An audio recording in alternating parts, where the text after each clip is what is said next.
अस्सलाम वालेकुम। वो कोई बादशाह सी तो उन्होंने ना बड़ी आदत सी भी सवेरे सवेरे ना कोई बंदा जड़ा भी ਉਹਦੇ ਅੱਗੇ ਪਹਿਲਾ ਕੇਸ ਜਾਂਦਾ ਨਾ ਉਹਨੂੰ ਕਹਿੰਦਾ ਸਰ ਤਨ ਸੇ ਜਦਾ किया जाए। तो कोई बंदा उस दिन ना कोई केस नहीं सी हैवी, सारी रियाया ਦੇ ਵਿੱਚ ਬਿਲਕੁਲ ਜਨਾਬ ਮੇਰੀ ਅਮਨ ਸ਼ਾਂਤੀ ਸੀ। ਤੇ ਉਹ ਕੋਈ ਬੰਦਾ ਸ਼ਰੀਫ ਆਦਮੀ ਸੜਕ ਤੇ ਜਾਂਦਾ ਪਿਆ, ਉਹ ਦੋ ਬੰਦੇ ਗਏ, ਉਹਨਾਂ ਨੇ ਜਨਾਬ ਮੇਰੀ ਉਹਨੂੰ ਚੁੱਕਿਆ ਮੁੰਡਿਆਂ ਤੋਂ ਤੇ ਜਨਾਬ ਮੇਰੀ ਇੱਕ ਨੇ ਇੱਧਰੋਂ ਹੱਥ ਪਾਇਆ, ਇੱਕ ਨੇ ਇੱਧਰੋਂ ਹੱਥ ਪਾਇਆ।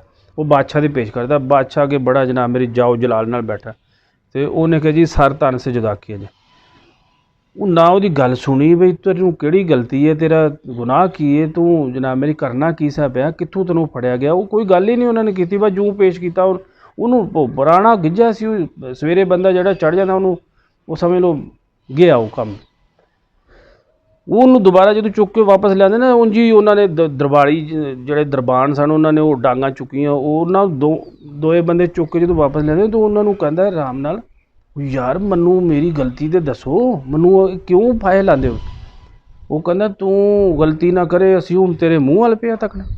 ਸੋ ਹਿਸਾਬ ਹੈ ਇੱਥੇ ਕਿ ਵੀ ਸਾਡੇ ਮੁਲਕ ਦੇ ਵਿੱਚ ਬਈ ਤੁਸੀਂ ਭਾਵੇਂ ਨਹੀਂ ਵੀ ਨਾ ਗਲਤੀ ਕੀਤੀ, ਇਹ ਤੁਸੀਂ ਹੁਣ ਸਮਝ ਲਓ ਫਾਹੇ ਲੱਗਣੇ ਹੀ ਲੱਗਣੇ। ਇਸ ਤਰ੍ਹਾਂ ਇੱਕ ਬੰਦੇ ਦਾ ਨਾ ਕੇਸ ਲੱਗਾ ਸੀ ਅਦਾਲਤ ਦੇ ਵਿੱਚ, ਤੇ ਉਹ ਜੱਜ ਦੇ ਕੋਲੇ ਗਿਆ। ਉਹ ਕਹਿੰਦਾ ਕਿ ਜੱਜ ਸਾਹਿਬ ਸਾਡਾ ਨਾ ਅਸੀਂ ਬੇਗੁਨਾਹ ਆ, ਕੋਈ ਸਾਡਾ ਗੁਨਾਹ ਕੋਈ ਨਹੀਂ, ਸਾਡੀ ਗਲਤੀ ਕੋਈ ਨਹੀਂ, ਸਾਡੇ ਤੇ ਝੂਠਾ ਪਰਚਾ। ਤੇ ਉਹਨੇ ਹਾਂ ਚਲੋ ਦੇਖਦੇ ਹਾਂ, ਮੈਂ ਤੁਹਾਡੀ ਫਾਈਲ ਦੇਖ ਕੇ ਨਾ ਤੇ ਦੇਖ ਕੇ ਮੈਂ ਤੁਹਾਨੂੰ ਦੱਸਣਾ। ਤੇ ਉਹ ਕਹਿੰਦਾ ਨਹੀਂ ਤੁਸੀਂ ਨਾ ਪੰਜਾਂ ਤਨਾਂ ਨੂੰ ਅਸੀਂ ਮੰਨਣ ਵਾਲੇ ਹਾਂ, ਪੰਜ ਤਨ ਭਾਗ ਨੂੰ, ਤੇ ਤੁਸੀਂ ਇਹ 5 ਲੱਖ ਰੁਪਈਆ ਰੱਖੋ ਤੇ ਜਨਾਬ ਮੇਰੀ ਅਸੀਂ ਬੇਗੁਨਾਹ ਆ, ਤੁਸੀਂ ਭਾਵੇਂ ਫਾਈਲ ਦੇਖੋ ਭਾਵੇਂ ਨਾ ਦੇਖੋ। ਉਹਨੇ ਕਿਹਾ ਚਲੋ ਠੀਕ ਹੈ। ਉਹ ਕੋਈ ਤਰੀਕ ਤੇ ਗਏ ਨਾ ਜਿਸ ਵਕਤ, ਤੇ ਉਹਨੂੰ ਕਹਿੰਦਾ ਵੀ ਕੀ ਜਨਾਬ ਮੇਰੀ ਤੇਰਾ ਜੁਰਮ ਕੀ ਹੈ। ਤੇ ਉਹਨੇ ਕਿਹਾ ਵੀ 5 ਤਨ ਪਾਕ ਨੂੰ ਮੰਨਣ ਵਾਲੇ ਆ। ਤੇ ਉਹ ਦੂਸਰੀ ਪਾਰਟੀ ਜਿਹੜੀ ਸੀ ਨਾ ਉਹਨਾਂ ਨੇ ਨਾ ਉਹਨੂੰ ਕਿਉਂਕਿ ਗੁਨਾਹਗਾਰ ਸਾਬਤ ਕਰਨਾ ਸੀ, ਤੇ ਉਹਨਾਂ ਨੇ ਨਾ ਉਹਨੂੰ 11 ਲੱਖ ਰੁਪਈਆ ਦੇ ਛੜਿਆ ਕਿ ਵੀ ਇਹਨੇ ਇਹ ਸਾਡਾ ਚੋਰ ਹੈ ਜੀ, ਇਹਨੇ ਹੀ ਇਹ ਗੁਨਾਹ ਕੀਤਾ। ਉਹ ਕਹਿੰਦਾ ਜੀ ਅਸੀਂ ਤੇ 5 ਤਨ ਪਾਕ ਨੂੰ ਵੀ ਮੰਨਣ ਵਾਲੇ ਆ, ਤੇ ਉਂਝ ਅਸੀਂ 11ਵੀਂ ਵਾਲੇ ਦੇ ਵੀ ਮੁਨਕਰ ਨਹੀਂ ਹਾਂ ਵੀ, ਤੇ ਇਹ ਬੰਦਾ ਸਮਝ ਲਓ ਕਿ ਇਹ ਗੁਨਾਹ ਇਹਨੇ ਹੀ ਕੀਤਾ। ਠੀਕ ਹੈ ਨਾ। ਇਸ ਤਰ੍ਹਾਂ ਦੇ ਤਾਂ ਫੈਸਲੇ ਹੁੰਦੇ ਨੇ ਕਿ ਬਈ ਤੁਸੀਂ ਜਿੰਨੇ ਮਾਲ ਦੇਣਾ ਨਾ ਉਂਝ ਦੇ ਫੈਸਲੇ ਲੈਣੇ। ਉਹ ਇੱਕ ਮੁੰਡਾ ਨਾ ਖੱਬੇ ਹੱਥ ਨਾਲ ਰੋਟੀ ਖਾਣ ਲੱਗਿਆ, ਤੇ ਉਹਦਾ ਪਿਓ ਕਹਿੰਦਾ ਕੋਈ ਬੇਸ਼ਰਮਾ, ਉਹ ਬੇਹਦਾਇਤ ਆ, ਉਹ ਖੱਬੇ ਹੱਥ ਨਾਲ ਤੇ ਸ਼ੈਤਾਨ ਖਾਂਦਾ, ਤੂੰ ਖੱਬੇ ਹੱਥ ਨਾਲ ਖਾਣ ਲੱਗ ਗਿਆ ਤੇ ਤੈਨੂੰ ਸ਼ਰਮ ਨਹੀਂ ਆਉਂਦੀ ਵੀ। ਕਹਿੰਦਾ ਅੱਛਾ ਮੈਨੂੰ ਪਤਾ ਨਹੀਂ ਸੀ ਹੈ ਵੀ। ਉਹ ਖਾ ਪੀ ਕੇ ਨਾ ਤੇ ਥੋੜ੍ਹੀ ਦੇਰ ਬਾਅਦ ਨਾ ਉਹਨੇ ਸਿਗਰਟ ਲਾ ਲਿਆ ਖੱਬੇ ਹੱਥ ਨਾਲ। ਤੇ ਉਹਦਾ ਪਿਓ ਕਹਿੰਦਾ ਤੂੰ ਸਿਗਰਟ ਵੀ ਪੀਣਾ, ਉਹ ਤੂੰ ਕਿੱਡਾ ਬੇਸ਼ਰਮ ਹੈ, ਮੈਂ ਤੈਨੂੰ ਅੱਗੇ ਵੀ ਮਨਾ ਕੀਤਾ। ਉਹ ਕਹਿੰਦਾ ਬਾਪੂ ਮੈਂ ਨਹੀਂ ਪੀਂਦਾ ਪਿਆ, ਇਹ ਖੱਬੇ ਹੱਥ ਨਾਲ ਤੇ ਸ਼ੈਤਾਨ ਪੀਂਦਾ, ਆਪੇ ਉਹਨੂੰ ਕੈਂਸਲ ਹੋਵੇਗਾ, ਉਹ ਮਰੇਗਾ ਤੇ ਤੂੰ ਪਰੇਸ਼ਾਨ ਨਾ ਹੋ। ਉਹ ਇੱਕ ਬੰਦਾ ਸੜਕ ਦੇ ਕਿਨਾਰੇ ਤੇ ਨਾ ਹਾਲ ਪਿਆ ਬੰਦਾ ਸੀ, ਤੇ ਕੋਲੋਂ ਕੋਈ ਪੁਲਿਸ ਵਾਲਾ ਲੰਘਿਆ, ਤੇ ਉਹ ਕਹਿੰਦਾ ਬਈ ਇਹ ਰਾਹ ਕਿੱਧਰ ਨੂੰ ਜਾਂਦਾ। ਕਹਿੰਦਾ ਜੀ ਇਹ ਢੱਗੇ ਤਾਂ ਮੇਰੇ ਆਪਣੇ ਮੇਰੇ ਸਹੁਰੇ ਨੇ ਦਿੱਤੇ। ਉਹਨੇ 2 ਮਾਰੇ ਉਹਦੇ ਜਨਾਬ ਮੇਰੀ ਮੋਰਾਂ ਦੇ ਵਿੱਚ ਬੈਨ, ਤੇ ਉਹ ਅਗਾਂਹ ਟੁਰ ਗਿਆ। ਉਹ ਬੋਲਾ ਸੀ, ਉਹਨੇ ਸਮਝਿਆ ਹਰੇ ਚੋਰੀ ਦੇ ਨੇ, ਤੇ ਮੇਰੇ ਸਹੁਰੇ ਨੇ ਮੈਨੂੰ ਚੋਰੀ ਦਾ ਢੱਗੇ ਦਿੱਤੇ ਨੇ, ਤੇ ਤਾਂ ਵਾਸਤੇ ਇਹਨੇ ਮੇਰੇ 2 ਬੈਨ ਮਾਰੇ। ਬੋਲਾ ਸੀ, ਉਹਨੇ ਤੇ ਰਾਹ ਪੁੱਛਿਆ ਸੀ।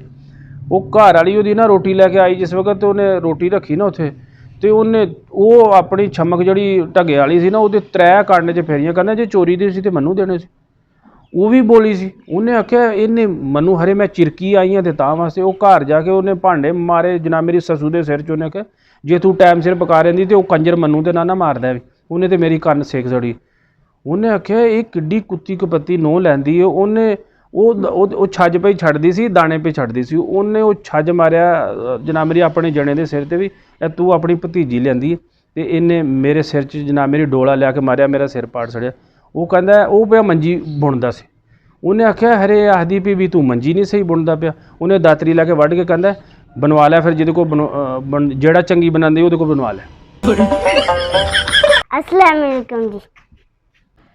एक बंदा सी ਉਹ ਨਾ ਘੁੰਮਣ ਆਇਆ ਸੀ ਬਾਹਰ। ਉਹ ਕਹਿੰਦਾ ਸੀ ਤਾਰੇ ਉੱਤੇ ਵੇਖਦਾ ਪਿਆ, ਉਹਦਾ ਨਾਲ ਹੀ ਇੱਕ ਪਿੱਛੂ ਦੋਸਤ ਆ ਗਿਆ। ਉਹ ਕਹਿੰਦਾ ਕੀ ਟੁੰਡੇ ਲੰਘਿਆ।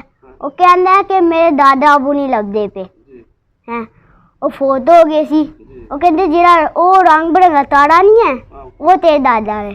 ਜਦੋਂ ਉਹ ਜਾਣ ਲੱਗੇ ਨਾ ਉਹ ਕਹਿੰਦਾ ਰੋਕੀ ਯਾਰ ਇਹ ਨਾਲ ਤੇਰੀ ਦਾਦੀ ਫਿਰ ਕੀ ਕਰਦੀ।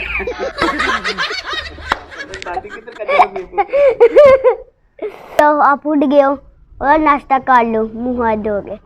जेड़ी साड़ियां ने उठ ਸਵੇਰੇ ਸਵੇਰੇ ਨਾ ਉੱਠਦੇ ਸਵੇਰੇ ਸਵੇਰੇ ਬੇਇੱਜ਼ਤੀ ਹੋ ਜਾਂਦੀ ਹੈ। ਅੱਛਾ ਜੀ। पाकिस्तान का कौमी झूठ। आपसे मिलकर बहुत खुशी हुई। आया तो समझ लो पक्का ब्लड समझ गए ना। पाकिस्तान के जब भी लड़ाई होती है ना कहते हैं तू हाथ लगा के तो दिखा, फिर बाद में कहते हैं लड़ाई के बाद कहते हैं तूने हाथ कैसे लगाया।